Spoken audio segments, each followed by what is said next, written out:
This is Hanna. And this is Matt Hanna. And this is Horror Hour with the Hannas. Today, we'll be talking about The Sixth Sense. So Matt, what was your history with this movie? So I've only seen this probably once, the whole way through, and then many, many times on a afternoon on cable TV. Because this is the perfect have it on cable and just sit down and get sucked in and watch the entire thing. It's a Sunday afternoon. You know, M. Night Shyamalan's movies all are like that, actually. This, Signs, if it's on, you bet my ass is going to be on the couch watching it through commercials. So I had only seen it one time when I was like 12. I watched something that had a cool twist and I was telling my dad about it. And my dad was like, cool twist. I'll show you a cool twist. And he put this movie on, and the second that Bruce Willis got shot and then we meet the kid, I was like, oh, Bruce Willis is dead. And my dad just like panicked and was like, ah. So it made the first experience kind of funny because I never really got to appreciate the twist. So it was fun, like, rewatching it again, like, double my lifetime later, and actually being able to, like, appreciate it a little bit more. Because I don't think I got that the first time around, because I was so pissy I caught the twist too early. Hot take is that the twist doesn't even matter that much to me. I mean, I think the movie rocks without it. I really does elevate the movie. However, like, there's a lot of good in this movie without that. I agree. And already knowing the twist, I almost think makes the movie better in some ways. Just like seeing the things that are hidden, but also like it really, I feel like this was the twist. The whole movie is not relying on this twist, right? There's so much more to this that I really enjoy. And there's a lot of heart that I really enjoy beyond that. Yeah, I definitely agree. I feel that way about a lot of things once you know the twist. I think if it's a good twist that was built up to appropriately, I think it's a fun ride because you can kind of see what you might have missed the first time or like how it gets there. I feel the same way about Shutter Island because there are a ton of signs in that movie. Like a ridiculous amount of signs that something's off. Like there's very deliberate editing choices even, like let alone the script itself. That movie kind of is all dependent on the twist though, right? Shutter Island, like that's like kind of the plot and the whole point. Where I feel like The Sixth Sense, it's not. It's much more about... Yeah, no, I think there's a lot more you can get out of it without the twist. So tell me more about this movie. Came out in 1999, written and directed by M. Night Shyamalan. And this was his first big one, do we know? I mean, it's his I feel like this was the one that got him nominated for a million Oscars, but it was nominated for 6 Oscars, which is wild. I do think this was his first big movie, though. This is like his breakout film. And it's starring Bruce Willis, Haley Joel Osment as the cutest little kid, and the light of both of our lives, Toni Collette. And I forgot it was her. Toni Collette was actually up for Best Supporting Actress for the Oscars for this role. And I keep forgetting his name, was also up, correct? Haley Joel Osment, yeah. I want to keep saying Macaulay Culkin, and I know it's not him. No. But it's because they were both also very adorable in their youth. Not now, tragically. Haley Joel Osment knocked it out of the park. Yeah, I feel like, very, very good. You don't get kid actor performances this much. And he was like age appropriate. And still was just like that good. You're right on that threshold of where I feel like kid actors can really shine. I'm pretty sure he was the second youngest to ever be nominated. That's phenomenal. Good I looked it up the other day to see who else was in the category, and that was unfortunately just an incredibly stacked year. So very sad. It would have been crazy if he won. Probably wouldn't even be able to be at the Oscars. I wonder if he was there. We should look for the footage. Yeah, I don't know what the age limits are because we know they be drinking. And like in the case of the South Park boys doing acid. Yeah, that was at was it? That was at the Oscars. You're right. I thought it was at the Oscars, but that doesn't make sense. My brain says it should be the Tonys, but I felt like it was the Oscars. I don't know why. One of them. They were up. Homies be doing drugs. They might have been up for Bigger, Longer, and Uncut because they had original songs on that. but maybe it was Either the way. Tonys. I can't remember. Either way, It doesn't wild matter. stuff be going on at those award shows that are not appropriate for a young Haley Joel Osment. So do we want to jump straight into our 15-second summaries? Sure. It's fine by me. I can go first. Just tell me when. Oh, I didn't bring the timer up. You My idiot. bad. I'm slow. Get How back to dare amateur you. hour. Leaving all this in. All right, I'm ready. You ready? Yeah. All right, go. Kid sees dead people. That's all you're going to say? Oh, so I have to actually give a real recap then. Okay, well, I can do. No, I can briefly no. elaborate. No. Kid sees dead people and sees ghost therapists. Okay. I don't know what else I'm going to say about that. I got nothing goofy to say. Well, I did the goofy, so Okay. this week you have to be responsible and actually do it. Go! Bruce Willis dies immediately and then seeks out help from a child that can see him when no one else can see him, but he doesn't know he's dead. Teaches the kid to help other ghosts so they'll leave him alone, and then ends up getting to move on himself because Haley Joel Osment helps him. That was like right at 15. Good. It's the first time in a while I've done actual 15 seconds. Yeah, one of us has to actually do it, and I am sick of you doing the fun ones. I earned this one. All right. I am now going to give a longer plot summary for The Sixth Sense for anyone who needs a refresher or hasn't seen this movie. The film centers on child psychologist Malcolm Crowe, played by Bruce Willis, who begins the film by returning home with his wife Anna after having been honored for his work. Vincent, a former patient Malcolm had treated for hallucinations, breaks into their home and accuses Malcolm of failing him before shooting Malcolm and then himself. Months later, Malcolm begins working with Cole, a 9-year-old boy who reminds him of Vincent. Cole's mother, Lynn, worries about his social skills, especially after seeing signs of physical harm. Malcolm meets with Cole several times, and the pair grow a more trusting relationship. At home, Malcolm's wife, Anna, appears cold and distant towards him, unwilling to communicate. At a birthday party, Cole is cornered by bullies who lock him in a cupboard, causing him to scream in terror before passing out. Following this incident, Cole confides to Malcolm that he sees ghosts walking around like the living, but they only see what they want to see and are unaware that they are dead. Malcolm thinks Cole is delusional and considers dropping his case, but after listening to an audio tape from a session with Vincent, he hears a man tearfully begging for help in Spanish and realizes that the ghosts Cole sees are real. He suggests that Cole try and communicate with the ghosts and help them finish their business, to which Cole hesitantly agrees. We watch as Cole is able to help the ghost of a girl who was murdered by her mother by poisoning her. Before parting ways with Malcolm, Cole suggests that he try speaking to Anna, his wife, while she is asleep, to better communicate with her. While stuck in traffic, Cole tells his mother that he sees ghosts. When she doesn't believe him, Cole tells her that his late grandmother visits him and describes how she saw Lynn in a dance performance when she was a child, giving details that Cole could not have known. Cole's mother accepts the fact that her son has a special ability and tearfully embraces him. Malcolm returns home to find Anna talking in her sleep, asking Malcolm why he left her, much to his confusion. When she suddenly drops Malcolm's wedding ring, he notices that it's not on his finger. Malcolm finally realizes that he did not survive being shot by Vincent and has been dead while working with Cole. He quickly comes to terms with his death and tells Anna that he loves her. She bids him good night, indicating that she's now at peace and can move on. With his business complete, Malcolm's spirit departs in a flash of light. Do we have any hides or screams? We have one Hanna hide count. Yeah, that makes sense. This is not an overly scary movie, but there are a few scenes that do kind of burrow into your brain a little bit. One of the hides is definitely, or the hide was definitely one of the scenes where he's in the middle of the night. Was it the girl throwing up?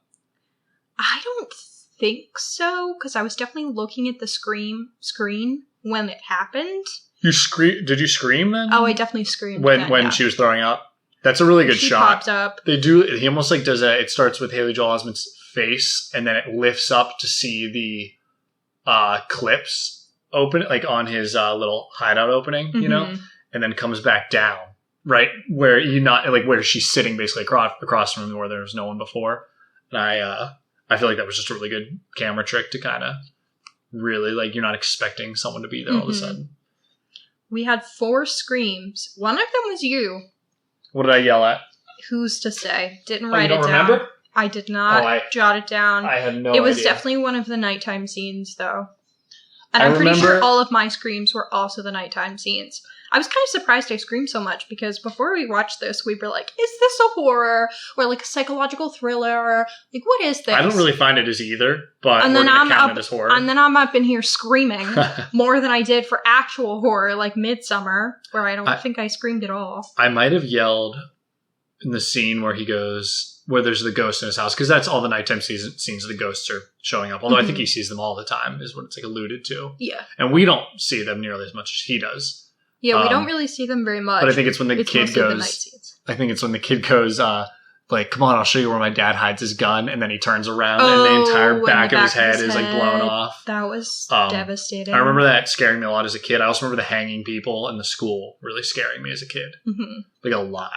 Well, I saw that one coming because in the classroom when he says, his teacher's like, well, his teacher's like, what did this school used to be? And he was like, they hung people here. And the teacher's like, no, it was a courthouse. And I was like, yeah, then the kid is right. They did hang people there. Yeah. Like, let's be real. So not too many hides and screams because, like I said, not an overly scary movie, but it is a very good movie, which segues us into our thoughts. And I liked it. Yeah, I'll go right ahead and say this movie made me cry. So it did not make me cry, but Matt did shed some tears. did shed multiple tears, so this is added to the list of movies that have made me cry, which is like not a small list, but not a big list either. Probably bigger than most people's. But we'll see. Maybe bigger than most men. Maybe bigger than most men. I cried a lot. A lot of movies. Well, that's part of why I like you, because you're actually in touch with your emotions. Well, thank you. I also think I just love film so much that I let it. It like moves you, yeah. I mean, you're the same with music. Like it touches you more than, and like you get goosebumps. Versus the average person might not have that kind of reaction. Yeah, I think it's an act of choice. I like to let the movie speak to me. I like to let it in and try not to. Like I said, I've complained about people trying to argue with movie logic before, and I think that's a big thing. Is I do my best to let it in. Which part made you cry? This conversation with the mom at the end in the car. That did get me. I didn't cry, but it was really touching. It's when he says... They kind of like nailed their nominations, honestly. Yeah, that scene is so good because he says that grandma said the answer to your question is every day. And he said, what was the question? And she said, do I make you proud? And it's so just cute. Like so like heartwarming, and yeah, it really gets me. Especially because this is another movie about family and like strained relationships. Mm-hmm. And I think like mom's doing her best, single mom, working 2 jobs with a kid that is, I don't want to say he is difficult because he sees dead people and definitely has like, that is a problem in his life that he's like learning to deal with that she can't help him with. And he's dealing with trauma. Yes. Might not necessarily from dad leaving, you think? No, he's dealing with other people's trauma. Oh. And that's giving him his own trauma. Yeah. Like vicarious trauma. I mean, that happens when people work in mental health all the time. Once he chooses to actually help them and work with them, that's when he like realizes they're not that scary. Mm-hmm. And that's kind of the big like learning moment, I think, in the movie for him. And keep losing my train of thoughts today because my dog keeps running around everywhere. Yeah, there's going to be so many tip-tappies in the background here, and we're sorry. We are low-tech, and we have a dog who has very bad social anxiety, and if we leave the room, he will cry. So he has to be with us 24/7. And he's decided that he wants to walk around everywhere today. Well, it's fitting, I guess, for this movie, which is also about mental health largely. So sure. You know what? Our dog's mental health. Maybe we should have given him his trazodone for this. Yeah. Oh shit. As I feel that some of the characters in this film, Cole, that's his name, right? Haley Joel Osment's name, Cole. Yep. Cole. I wish for his sake he was on an anxiety prescription dealing with all this shit. But Norton will donate. That's the dog. But yeah, I think this movie overall really, really liked it. And I know I have mentioned a lot of like mental health pieces in a lot of movies we've covered. I don't think I've ever mentioned that I have a degree in rehabilitation and mental health counseling. and I work in mental health, so it's a subject matter that is very interesting and important to me. So I often like notice that subtext in movies, and obviously that's huge in this movie. And I think coming from that lens, it was really interesting for me to watch this movie and think about the therapeutic techniques that are done, and if they're accurate or if they would be helpful, or if it's like the wrong move and how it's represented. I thought that was really fun because there are a lot of things therapeutically in this movie that are accurate. So how did Bruce Willis do? I mean, we should also say, I guess, we expect everyone knows the plot, but like Bruce he was a Willis child is a psychologist, child and they say psychologist, right? Not psychiatrist. He's a psychologist. He's award-winning, loves his job, clearly like prioritizes that. And then gets shot by a former patient. Yes, who we later realize also was seeing dead people. Yes. And so that's why this is his like redemption, right? Is to fix the one thing that he messed up. And then actually, I would say that's not what I think allows him to move on. I think it's speaking with his wife. Because in the beginning of the movie, before he gets shot, they kind of talk about how he's dedicated so much of his time to his clients and to helping people that he's not as present with her as he would like to be. But they seem happy. The whole movie, they clearly love each other, and I think she understands that. Like, it doesn't seem like she harbors that much ill will towards it because she knows that he's doing something important. But it is acknowledged that they could have like more time spent together. And so I think his journey is not only like doing the right thing for this child who reminds him of this past child that he worked with that he didn't do the right things with, but it's also coming to terms with that element of his relationship with his wife and letting her know how much he loves her, which is kind of the end scene. I think it's both. I think it's twofold. I also get to take a step back and say how endearing Bruce Willis is in this. And I know he's a good actor and I like him a lot. And I think I forgot that he has this in him because he did become kind of like an action star. Yeah, I knew. See, I struggle with Bruce wonderful Willis. In this. I haven't seen that many Bruce Willis movies. I've seen this and Looper are the two that I'm like, okay. I like those movies. And he's kind of endearing in Looper. He later in. Yeah, he has like his wife and everything. That's the... Yeah, but he's also like trying to murder a child in that one. Yeah, I guess that's a good point. So... There's like moments though, but he has this like tenderness. I was going to say sweetness like to him. And I fully buy it. Like I'm like, yeah, this is this movie, wonderful child psychiatrist. It's like, I don't want to say, for some reason, I'm like, feel like it, I'm thinking of Robin Williams, how he has that like childlike like tenderness always. Mm-hmm. And for some reason, Bruce Willis is giving off like similar vibes in this. And I forgot that he like had that. And I think that maybe is also a product of the time, was like guys that looked like him could play these characters.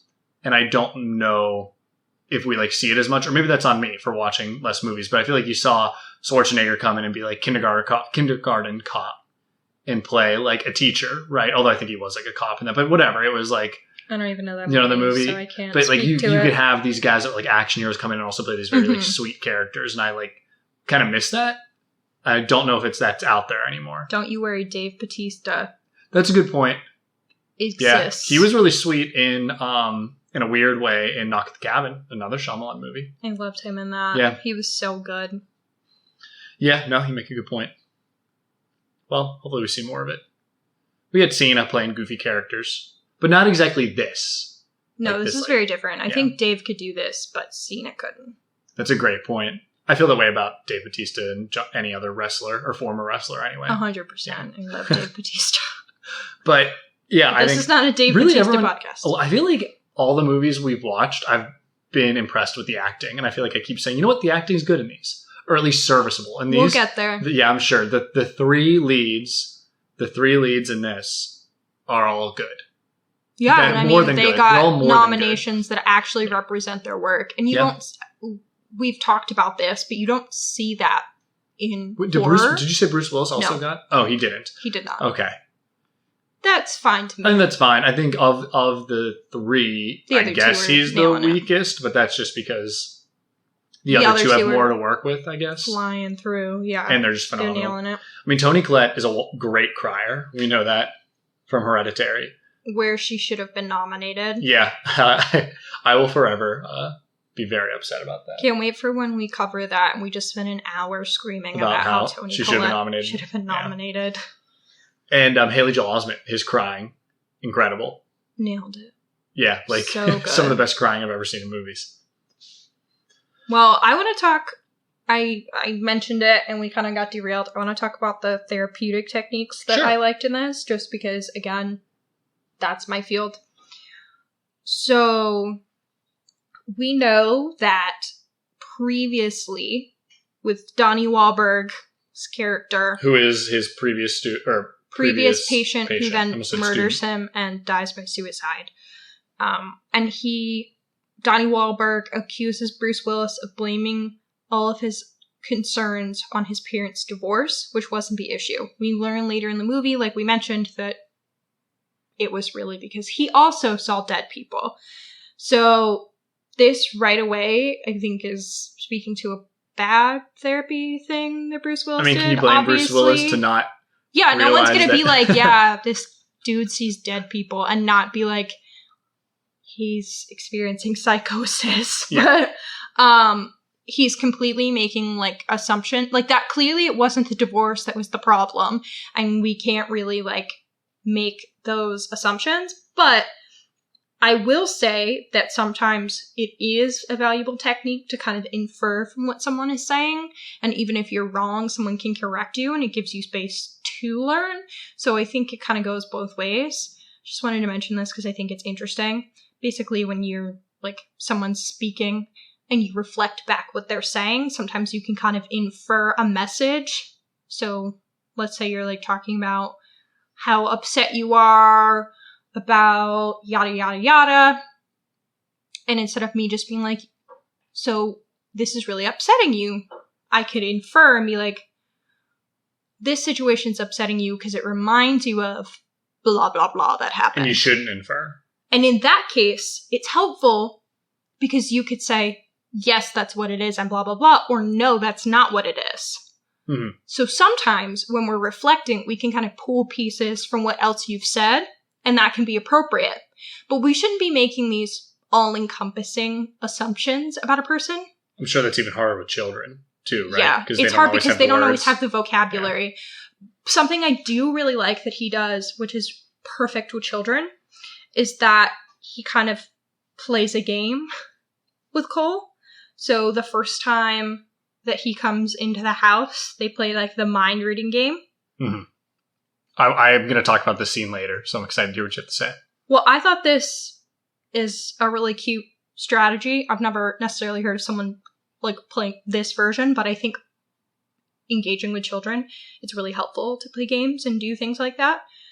And so... And this is the first time they meet. You said that, correct? It's the second time they meet. It's the first, like, That's session. Right. That's the first session. When he's already in the house. Yeah. Yes. We should preface that it's awesome because he's sitting with mom, so you think they're talking, but they never actually speak. Yes. And then she gets up and walks away. And leaves them together, yeah.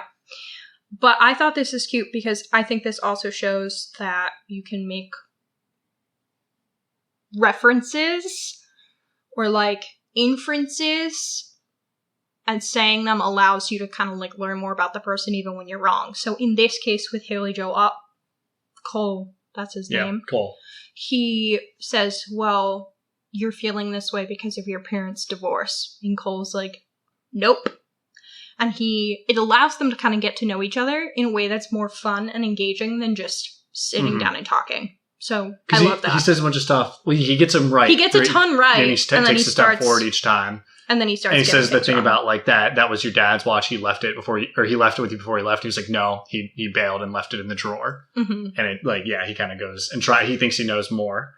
And then eventually Cole backs up and doing leaves. Two things. It's also showing that, again, Bruce Willis continues to make these assumptions that are not fair toward his clients. But it also, when we make reflections that might be wrong, it does give us a way to learn about the individual. And in this case, I think they do take away a lot, and it doesn't hurt their trust or anything. So I thought that was fun. Initially, but he does leave. That's like, he's like, if I get to the door, right, he gets to leave. But then he ends up what ends up happening? Cole ends up coming back, right? Well, clearly he continues to meet see with him. Yeah, because he so it's not doesn't have a choice because he's dead. I know, but it's not. He's still choosing to engage with this person compared to all the other ghosts who he won't engage with. Right. It's clearly not a deal breaker, and I think he's made it again like an enjoyable experience. But I think he's also made himself very friendly and trusting. Mm-hmm. I also think. Well, I wanted to mention Bruce Willis does make some disclosures about his own personal shit to Cole. And disclosures can be something that kind of has mixed thoughts on. Like when you self-disclose information about your life. What's he end up saying? So he talks about like how he's having trouble in his marriage and his wife or something. And I don't remember how that relates to like why he's saying that to be relatable. But he does. Was it about talking to mom? Because Cole wants to talk to his mom about what's happening and can't like really actually explain because he doesn't like the way people like look at her. That might have been it. I literally cannot tell you. Okay. But I'm just kind of, again, from a therapy point of view, kind of acknowledge that I think disclosures can be okay when they're small and appropriate. Like, let's say someone has a parent dying of cancer and you're like, one, you shouldn't just say, I understand, because you might not understand. But if you say, like, I can see how that would be really hard for you, and someone's like, well, no, you can't, then you can say, like, well, I actually, it's not quite the same, but I also went through the passing of this, so I know from my own experience, I felt this and this. So in that way, you can disclose. Obviously, it shouldn't be anything overly personal, and I think there are a lot of examples where therapists can kind of go in the wrong direction with that or disclose too much. I've had plenty of friends who are therapists who've like said way too much about their own shit. Clearly it's a normal thing that is happening, even if it shouldn't. I don't want to say it's normal. I've had therapists who don't do that. Okay, so I just mean it is a thing that But it can happen. And I think different modalities of therapy, different things are more normalized. That wouldn't help me personally with like regular disclosures. Like, I don't care about your shit with your wife, Bruce Willis. That wouldn't help me if I'm talking about my relationship with my mom. But, just thought it was interesting. It is, when you say all that, it kind of makes me realize that they do flip the script at the end.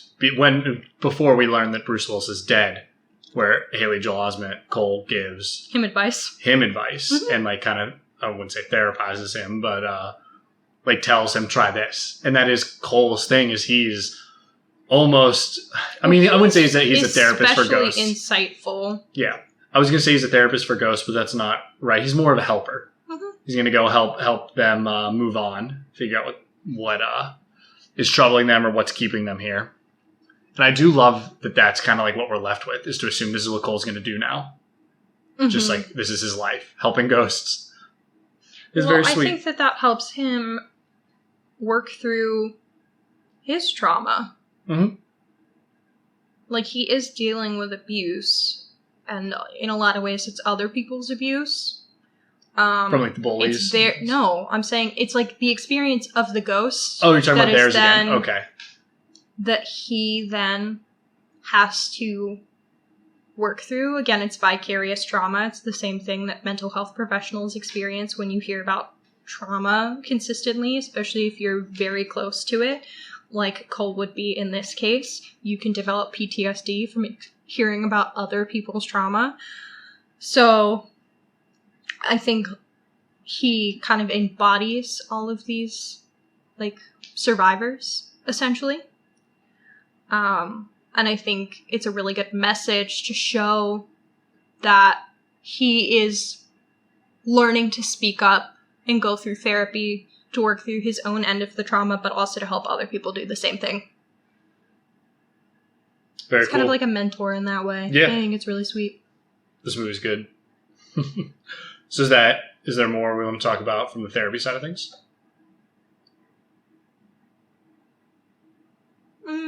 Anything else in the notes? Not necessarily about the therapy end of things. Okay. Can I jump back into some of the film stuff? Yeah. All right. So something I wrote down, or I at least took a mental note of. Damn, I feel like it's hard to switch topics off that. But it fits, is I think that this script is perfect.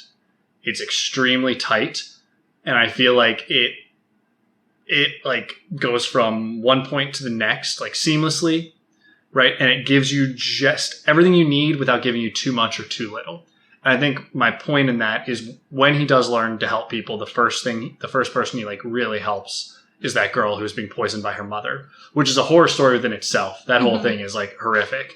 And I love that happens and we don't see him help anybody else after that. We know he's going to do it other than Bruce Willis, but they don't need to show us. They don't need to show us this montage of him helping ghosts and doing all this other stuff. It's like, assumed, he's figured it out. They go to the church and he says to Bruce Willis, like, I guess things are going to be different now. I guess I'm not going to see you anymore. Right. He's like, yeah. Cause he's like figured his life out. Right. He's like going to makes up with mom. That things are getting better. Yeah. And I think it's wonderful. And we go basically from that knowing things are good to this incredible scene with mom, right? Where he talks to her and explains everything. And then finally, Bruce Willis realizes that he's been dead the whole time, speaks to his wife in his sleep on Cole's recommendation, and kind of like apologizes and talks about how much he loves her, and then lets go and moves on. And like, I guess it like leaves this world to move on to whatever's after.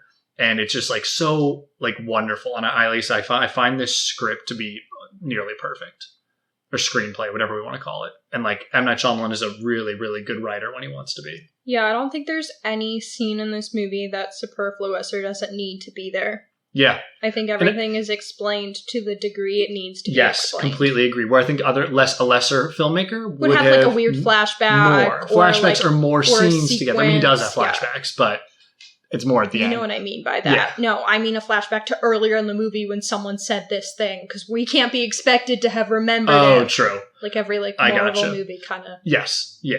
And I think it's just like really, he is a really good writer and can be when he's like not getting in his own way. And I feel that way about Signs too. I think Signs is a phenomenal script, not as good as this one, but he's like, I think, like I said, this is great. It made sense that he broke out because of this. Mm-hmm. Also, he's a great visual eye. I really like the way that he moves the camera. And I think that is something I think he's actually gotten better at. I think the scripts have gotten a little worse, but his like camera technique has gotten better. Well, other people would agree with these comments for this movie because he was up for director and screenplay. There we go. Reasonable. This interesting Oscar movie.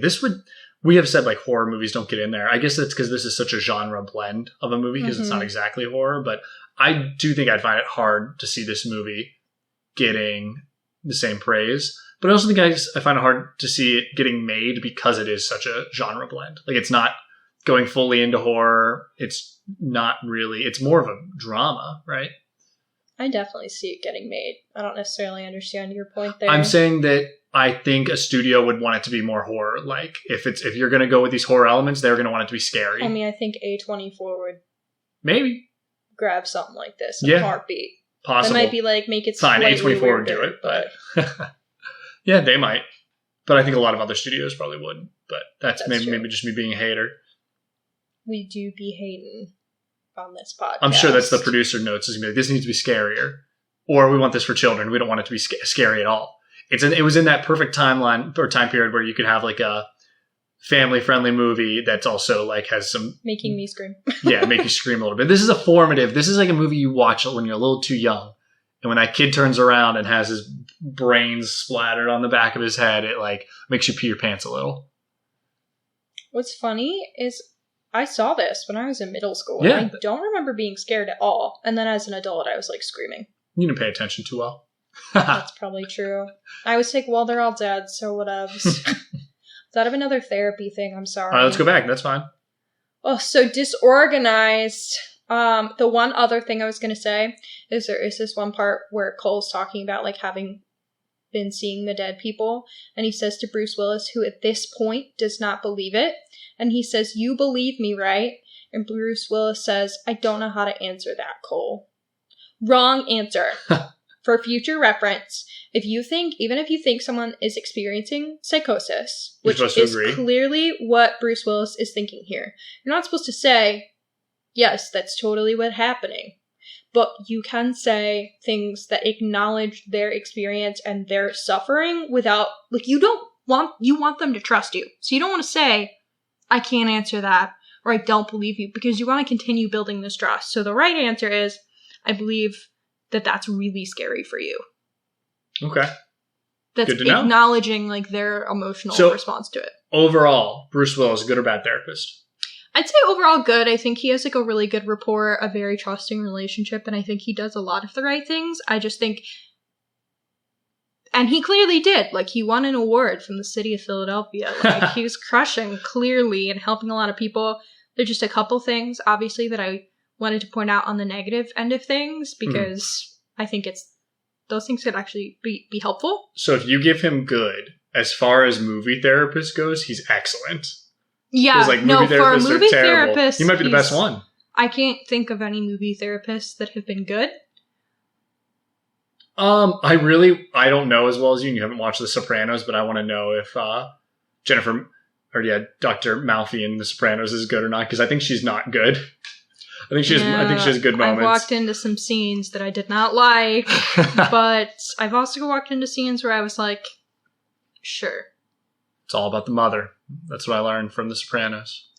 I mean, sometimes. Oh, shit. All Mommy right. issues and daddy issues are real. But or ghost issues.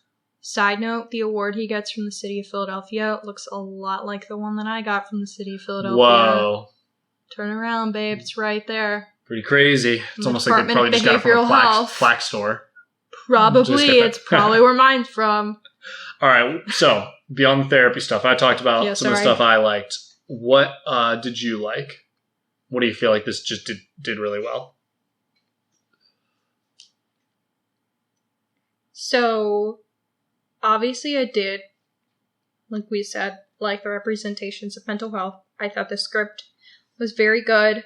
I also think, I know you touched on it, but I wanted to talk a specific scene about how the camera work is really fun. I wanted to specifically mention the mind-reading game scene again, where they're getting to know each other, because the camera work in that scene is so fun. When Haley Joel Osment, Cole, takes a step back, the camera moves backwards. Away from Bruce. It's facing Bruce Willis. Yes. And it pulls back, yeah. Yes, so we move away from Bruce Willis along with Cole when Bruce Willis gets things wrong. And I think it really heightens the stakes there. I think it's really fun. Can we skip to favorite scene? Because that was what I was going to pick. I love was that scene exactly. It was going to be... I think there are other scenes that I really like, but I think I want to talk about that one the most. Talk about it. No, I think you covered it. It is... this first time they're meeting, it's just... The camera works amazing. It's showing, like you said, the feet, him back up, the camera move away. Mm-hmm. They're almost at his height. Bruce Willis's face, like, getting further away as they answer these questions. It moves forward at first. I think it just set up so well. I think that the dialogue is really good. I think you learn so much about both characters immediately, because Bruce Willis is like hotshot, right? He doesn't know he's dead at this point. He's hotshot therapist that thinks he knows this kid. He's going to play the mind reading game and get him. And he starts off good, right? And all of a sudden, he doesn't. He's not as good as he thinks, right? He's not always cracked up to be. And he realizes, like, there's more to it than this. Like, I still have things to learn, right? Which he has a lot to learn in this movie. Like, this is just as much therapy for him as it is for Cole. And like I said, he backs up and ends up just being left in that chair alone. Cole leaves the room because he wins the game. And really, I just think everything done with the camera, like you already said, it is just so good. It really makes you feel like the scene. I fully felt that scene. I don't want to say I felt like I was in it, but I felt the emotions of that scene based on how the camera moves and everything. And I just think it's wonderful. So I'm sorry, I'd like you to tell me more about what you like, but I had to butt in because you started talking about your my favorite fave. scene. Yeah.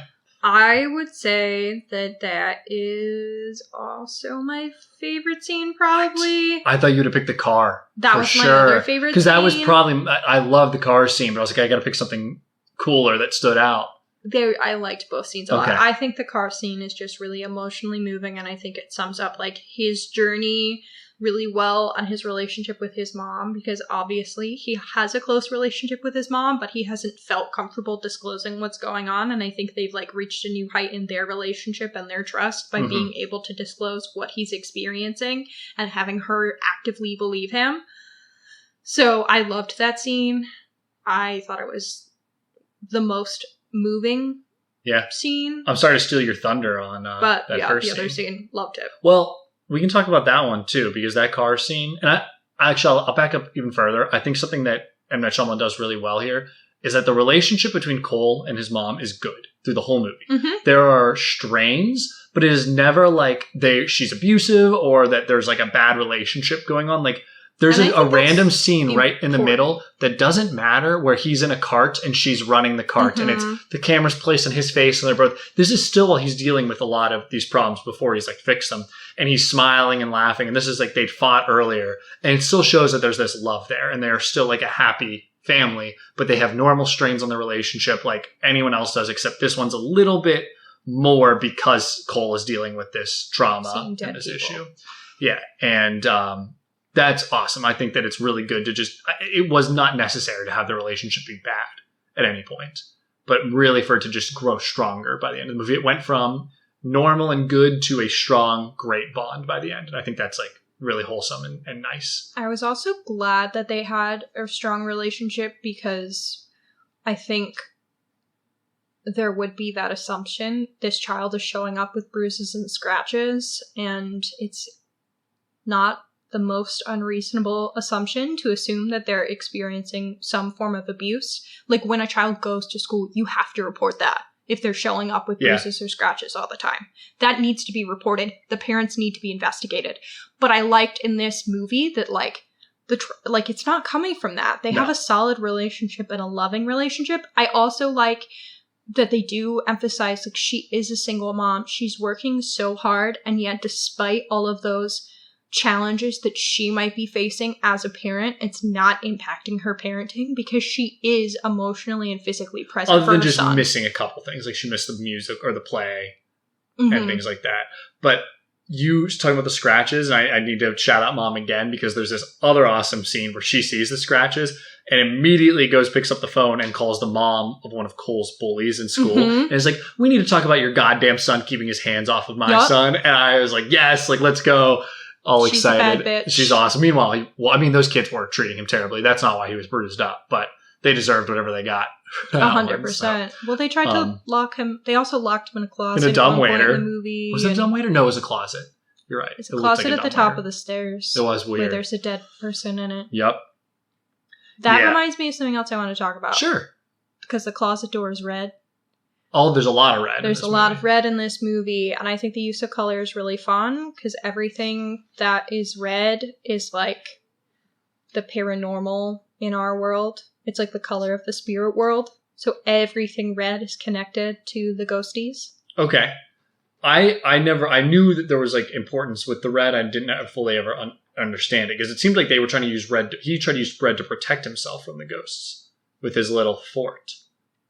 But it's directly related to the ghost, and it doesn't protect him. They come in it. That's true. He also the one time he's wearing red, when he's wearing a red sweater, is where he gets attacked by that ghost in the closet. Okay. The red balloon floats up to the closet. The closet door is red. Okay. Bruce Willis's basement, the doorknob is red. That's the one he can't. Well, he keeps it's locked, but then he just shows up in it. Because the door, or they have a table in front of it. But okay. Tell me, is there more about this red? I've always noticed it. I just never really. His wife wears red on their anniversary. Okay. So he's passed away. It's all about the link? Yeah, I mean, I'm assuming that is what it's representative of. But I thought that was fun. I also just like a pop of color. So, the church door is red. Which is obviously a spiritual place. Where Cole goes for protection. Kind of seems like he goes there to hide from the ghosts, but Bruce Willis is able to get in. Protection. But then Bruce Willis gets in. He's not a threat. He's not harming him emotionally in any way. And he clearly goes there because he's scared of Bruce Willis. That's who he's running away from. Yeah. Yeah, actually. Which you can't tell the first time you watch. I'd say another thing that makes this movie great is the first time you're watching it, unless you have some idiot that goes, oh my god, look out for the plot twist, like my dad. It's not the most obvious. Anyone that watches this movie already knows. Well, now, but back upon first watching 1999, I don't think it's that obvious, but there are a million clues throughout the way, and I think that it's done incredibly well. Yeah. Oh, it's great, especially in Cole's face and like facial expressions. I feel like you could really figure it out.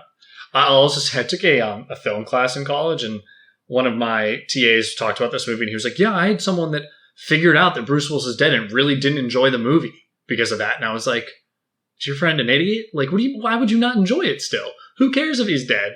Like, it's just like so beyond the point. Right? Like, it's a really good, I think drives the emotional core of the movie home at the end, but there's so much more to like here. And knowing that he's dead, I think is probably better. Honestly, it is a fun twist, but like, I think the subtext or like the meaning of like overcoming trauma and like moving past the things that are a barrier to you, like in the case for Bruce Willis, like the barriers that he has to moving on, I think is so much bigger than the twist. And so that's still present regardless. Yes. And I think knowing, like I said, it just doesn't matter whether you know or not. Like the movie is good either way. And like I think the meaning beyond the movie is important and works no matter what. I also think the fact that the twist is guessable is good. I know we've talked about this, like not on the pod, but in personal life, that if there's a movie that has an off-the-wall twist that makes no sense, that isn't built towards at all, it's not satisfying. Typically, yeah. There needs to be clues, things like that. The only one that's satisfying is Remember Me. Stop it. There's we're not even going to talk about that. There's like a clue. No, but I was watching this, like my friend made me watch this Netflix thriller with the guy that plays the bad boyfriend in The Devil Wears Prada. Okay. Whatever. What was the show? Dude Beats Me. That was my clue. Good antidote. But the whole time, it's basically about like who kidnapped this man and like why. And the whole fucking show, they're going in a million directions. And then at the end, it's some person that you hadn't met at all. And there was no talk of them. So how could I have gotten there? So I was pissy. Because there's no way I could have, one, I couldn't have guessed, and two, it didn't mean anything to me because there was no setup, there was no emotional backstory for them that, like, or for him related to them that made it worthwhile or mean something. So, just, like, not satisfying. So I think in this, the fact that there is that building it's all over the place. Very satisfying. There's all kinds of weird stuff. It's similar to Shutter Island, as you said before. Like, you could figure it out. Yeah. It's all over the place. Shutter Island is my baby. We talked about favorite scenes. Yes. We got to talk about what we didn't like or what didn't work. What are you feeling? Other than representation of therapy, some of the mostly good. Teeny things, and it's not. I just think there are things he just could have done better. But also, let's be real. This movie was written in the 90s. I don't know what their. You can also just write it off as like, well, he's dead. You know, he's not. He's maybe hasn't been practicing as long. He's been dead for months. They basically said so. Also, like, nobody's perfect, so. Sure. Is there anything else that you didn't like? Well, that's just, like, not even a real thing to be mad about. It's a movie. No. All right. Because if you're coming to me, I have not a single complaint. And I can't even come up with one. I'm really struggling with how to rate this movie. Not that we're there yet, but we're basically there. I have no fucking idea what to give it because there's nothing wrong with it. Yeah. But at the same time, I think it's wonderful. It's like not my favorite we've watched. That's all right. And Again, it's hard to kind of like what do I say about ratings? That. What do I say about ratings every week? I just say they're bullshit because they are. They mean you can rate it one thing one day and something completely different the other day. That's okay.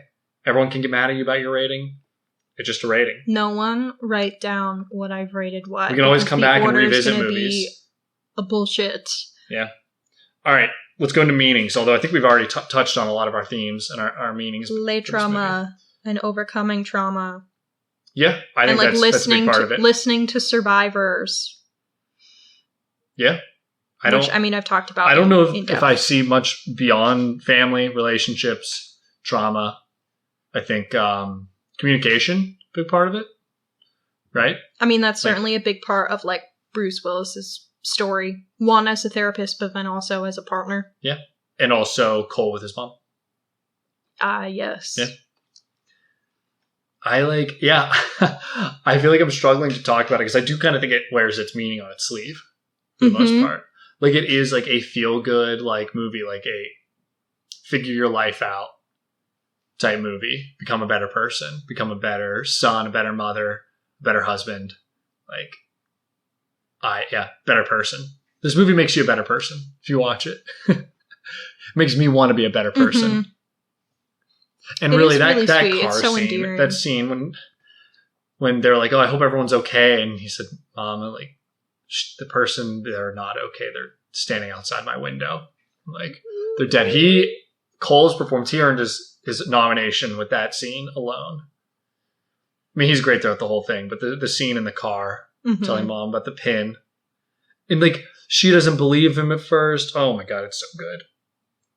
So good. Just listen to people. Be good to people. That's all I can take away.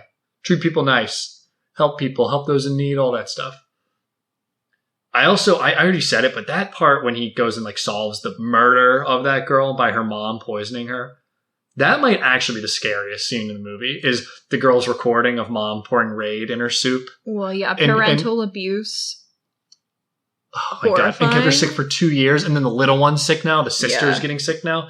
But there's this line she says, I'm going all over the place because I just need to make sure I cover this. There's a line she says where she's like, "Mom, can I go outside and play? I'm feeling much better. If I eat all the soup, can I go out?" And she's like, "Yeah, we'll see. We know that you get pretty sick after eating lunch." And it's like, yeah, because you're poisoning her with lunch. Like, it is just horrendous. And the thought of it is like so evil. And I don't know where M. Night Shyamalan came up with it. I know that stuff happens in real life, but like, to put that on paper, it's just like, it's got a scary mind.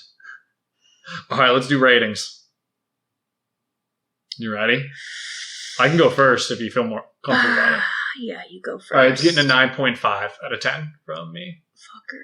And that's all I'm going to say about it. It's great. I get no complaints about it. I really love this movie. And if it's on AMC commercials, I'll be sitting watching the whole thing in the middle of the day. I was also going to give it a 9.5. Let's go. We're so in sync. That's why I was mad when you gave it a 9.5, because I felt like a copycat. Right. That's just what it is. It's a 9.5. I don't know what to give it to get that 0.5. I think it's just because it's like not my favorite movie. Yeah. But I like it a lot. I mean, that's why I gave really Midsommar a 9.5. I think it's really good, but it's not my favorite. Either way, 9.5 out of 10. Watch this movie. It will make you cry. Or in my case, it won't. I'm shocked you didn't cry. But it will make you feel things, regardless of whether actual tears were shed. All right. Well, that's it. Thanks for joining me, Hannah. You're welcome, Matt, Hanna. All right. Have a great week. This is Thanks Horror for joining. Thanks for being here. Bye, everyone. Thank you for tuning into Horror Hour with the Hannas. Make sure to listen to future episodes on Spotify, Apple Podcasts, or YouTube, and follow for additional content on TikTok or Instagram at Horror Hour with the Hannas. If you like the podcast, please leave a positive review on your favorite podcasting app. Happy hauntings!